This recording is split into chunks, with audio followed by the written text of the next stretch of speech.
Hello बच्चों, आज मैं आपके सामने सूखी डाली एकांकी की सारांश बताऊंगी, जिसके लेखक उपेंद्र नाथ अश्क जी हैं। सर्वप्रथम मैं आपको यह बताऊंगी कि इसका नाम सूखी डाली क्यों रखा गया है। अश्क जी ने हमें यह बताने की कोशिश की है, यह समझाने की कोशिश की है कि यह जो हमारा परिवार होता है वह एक बरगद के पेड़ के समान होता है। जिस तरह बरगद के पेड़ में से एक डाली भी टूटकर ज़मीन पे गिर जाए तो उस पेड़ की खूबसूरती उससे अलग हो जाती है, अर्थात उस पेड़ की शान और शौकत में कमी आ जाती है। उसी तरह से हमारा जो संयुक्त परिवार होता है वह भी एक बरगद के पेड़ के समान होता है, और उस परिवार का यदि एक भी सदस्य नाखुश है और उसकी नाखुशी की वजह से वह घर छोड़कर चला जाता है तो उस परिवार की खूबसूरती भी समाप्त हो जाती है। ठीक उसी प्रकार से सूखी डाली में कहा गया है, दादाजी का एक बड़ा लड़का 1949 में शहीद हो गया था, जिसके कारण सरकार ने दादाजी को ज़मीन दी थी। उनके 2 बेटे हैं और पोती हैं। छोटा पोता परेश तहसीलदार है, जिसका विवाह अभी हुआ है। जिसके साथ उसका विवाह हुआ है उसका नाम बेला है। वह एक पढ़ी लिखी है, अमीर घर की लड़की है। दादाजी के घर में बेला के आने से एक तूफान सा मच जाता है। इंदु जो दादाजी की पोती है, वह दौड़ी दौड़ी बड़ी भाभी यानी बड़ी बहू के पास आती है। इंदु काफ़ी गुस्से में है। बड़ी बहू इंदु से पूछती है कि तुम क्यों इतने गुस्से में हो। तब इंदु कहती है कि बेला हमें कहती रहती है कि मेरे मायके में ऐसा होता है, मेरे मायके में वैसा होता है। वो हर समय अपने मायके वालों की ही तारीफ़ करती रहती है और अपने मायके वालों के सामने हम लोगों को कुछ भी नहीं समझती है। हम तो उनके लिए एक मूर्ख, गंवार और असभ्य हैं। इंदु के फिर भाभी से वो और भी कहती है कि बेला ने रजवा को भी काम से हटा दिया है। रजवा को काम करने का सही तरीका मालूम नहीं है। इंदु ने कहा, मैंने बेला को बहुत समझाया लेकिन वह नहीं मानी। उसे मिश्रानी को काम करने से निकाल दिया। इस वजह से इंदु और बेला में बहुत कहासुनी भी हो जाती है। इंदु ने बेला से कहा, यदि तुम मायके से साथ में एक नौकरानी भी ले आती तो ज़्यादा अच्छा होता। तभी वहाँ बेला की सास आती है और वो इंदु से पूछती है कि रजवा क्यों रो रही है।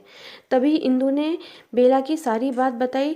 तभी रजवा भी कहती है कि आज मेरा बहुत अपमान हुआ है और मैं बेला का काम अब बिल्कुल भी नहीं करूँगी। कुछ देर बाद इंदु के पास मझली बहू आती है और वह इंदु के पास आकर ज़ोर ज़ोर से हंसने लगती है।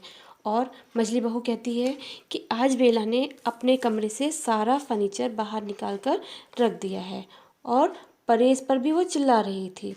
दोनों में बहुत खटपट भी हो रही थी। उसने कहा, मैं अपने कमरे में टूटे फर्नीचर को बिल्कुल भी नहीं रखने दूंगी। उस समय परेश का चेहरा देखने लायक था। तभी मझली भाभी और बड़ी बहू दोनों ज़ोर ज़ोर से हंसने लगती है और कहती है कि परेश तो बड़ा तहसीलदार बना फिरता है, लेकिन बेला तो उसे हमेशा अपनी उंगली पे नचाती फिरती है। तब यहाँ प्रथम दृश्य खत्म हो जाता है। द्वितीय दृश्य में बताया गया है कि दादाजी भोजन करके बरामदे में आराम कर रहे हैं। वहाँ उनका मंझला बेटा करमचंद बैठा हुआ है। करमचंद से दादाजी कहते हैं कि यह हमारा जो परिवार है वो बरगद के पेड़ के समान है। यदि इस बरगद के पेड़ से एक भी डाली टूटकर गिर जाए तो इस पेड़ में उतनी सरसता नहीं रहती है। तब करमचंद दादाजी से कहता है कि इस पेड़ से शायद एक डाल टूटकर अलग हो जाएगी। तब वो कहता है कि शायद परेश अब हमारे साथ नहीं रहेगा, उसकी पत्नी बेला को हमारे साथ रहने में परेशानी होती है। तभी दादाजी कहते हैं कि इतनी बड़ी बात मुझसे क्यों नहीं कही। और वो कहते ही तभी दादाजी वो कहते हैं कि अगर हल्की सी भी खरोच पर मलहम ना लगाया जाए तो वह नासूर बन जाता है। तभी वह परेश को बुलाते हैं और सभी लोगों को चेतावनी देते हैं। कहते हैं कि आज के बाद से कोई भी बेला का मजाक नहीं उड़ाएगा। अगर किसी ने भी उसका मजाक उड़ाया तो मुझसे बुरा कोई भी नहीं होगा। तभी सब लोग बोलते हैं कि आगे से आपको शिकायत का कोई भी मौका नहीं मिलेगा। इस तरह दूसरा दृश्य समाप्त हो जाता है। तीसरे दृश्य में दादाजी कहते हैं कि सभी लोगों का तभी दादाजी कहते हैं कि सभी लोगों का नज़रिया धीरे धीरे बेला के प्रति बदलने लगता है। सभी लोग बेला को आज़ादी देने लगते हैं, जिसकी अभी उसको बहुत ज़्यादा ज़रूरत है। घर के सभी लोग उससे प्रेम से बात करने लगते हैं। कहते भी हैं ना कि प्रेम में बहुत बड़ी शक्ति होती है। कितनी भी बड़ी बात अगर प्यार से बोली जाए तो वह समझने की कोशिश करता है। बेला के साथ भी कुछ ऐसे ही होता है। बड़ी भाभी, छोटी भाभी, सभी लोग बेला का सम्मान करते हैं और उनमें खुलापन आ जाता है। तभी बेला यह सोचने पे मजबूर हो जाती है कि जितना बुरा मैं इनको समझती थी उतने बुरे ये लोग नहीं हैं।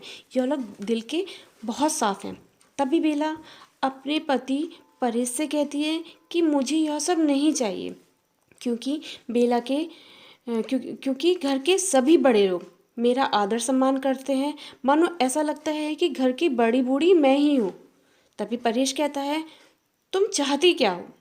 पहले तुम कहती थी कि ये लोग मेरे साथ बुरा व्यवहार करते हैं, मेरा सम्मान नहीं करते हैं, अब जब मिल रहा है तो ऐसा कह रही हो।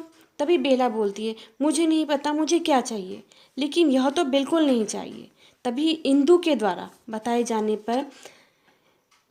पर कि दादाजी ने ही सबको आपका आदर सत्कार करने को कहा है, क्योंकि दादाजी इस परिवार को एक बरगद के पेड़ के समान मानते हैं और वह बिल्कुल नहीं चाहते कि बरगद के पेड़ से एक भी डाली टूटकर अलग हो जाए। तभी बेला को अपने किए हुए व्यवहार पर शर्मिंदगी होती है और वह भावुक स्थिति में हो जाती है। फिर वह दादाजी के पास जाती है। तब वह दादाजी से कहती है कि दादाजी, आप पेड़ से किसी भी डाली का टूटकर गिर जाना पसंद नहीं करते, पर क्या आप चाहेंगे कि पेड़ से लगी लगी डाली सूखकर मुरझा जाए? अर्थात कहने का तात्पर्य यह है कि बेला यह समझ गई है कि कहीं उसकी गलती भी है। अब वो अपनी गलती को स्वीकारती है और सबके साथ आदर सम्मान के साथ रहने लग जाती है। उपेंद्रनाथ अश्क जी ने इससे यह संदेश दिया है कि प्यार में बहुत बड़ी शक्ति होती है।